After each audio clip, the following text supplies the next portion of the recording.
Hello and welcome to Walk the Talk. I am Shekhar Gupta from really frigid Davos, and my guest today, Raghuram Rajan. I can see you being a Chicago wala can handle the cold much better than the rest of us. Hopefully a little better.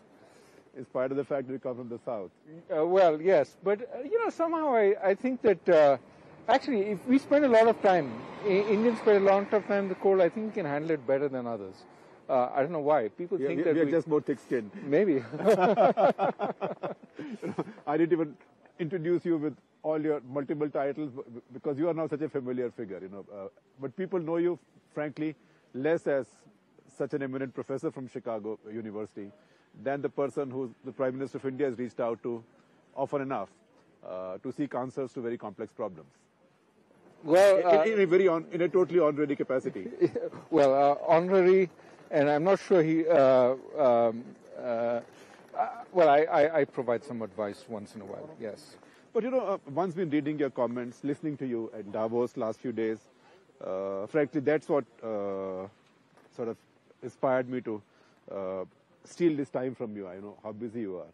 Do I see some degree of despondency, frustration, disappointment in your voice? Not quite. I think that it's important to understand the world is changing. And it's important to understand that certainly from India's perspective, the job is still half done. Right.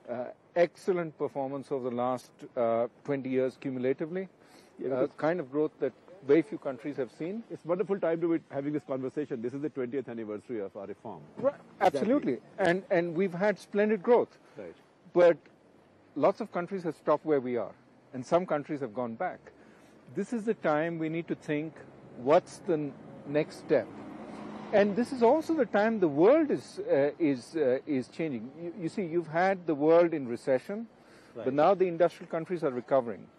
And the confidence that the emerging markets will sustain this growth will come into question because emerging markets are overheating. Some of the capital that came in will start flowing out. What will happen going forward? You have to be resilient to this. This is the time to make sure we have the right kind of resilience. It's going to be tested.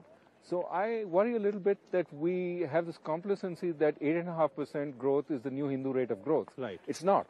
It's an extraordinary rate of growth, and we need to fight to even maintain this, let alone go to the next stage. Nor is it the new secular rate of growth. It's not the new absolutely. The new secular rate of growth is another way of, right, of putting it. No, it's not, and we have to work on it. And also, two things. One, you can't take it for granted. You can't say 8.5 to ho hi raha hai. And second, how can this country settle down with China -2 or China -3 forever? I don't think it needs to, and I think that if it does the right things, which everybody sort of knows what those things are, right, that we can add a couple of percentage points to our growth. Right. And the key issue is, can we get together and add those? And this is where I worry a little bit about the environment in Delhi right now, with the opposition not talking to the government. And there is a sense that Parliament can stop for a few months, maybe a year, and nothing will go wrong. Right. A lot can go wrong if, right, we don't do all the things we need to. Right. So, you see the Prime Minister often enough. You have an understanding of what's happening in India. If the government has to focus and provide fresh ballast to India's economy and reform, what are the 5 things they have to do?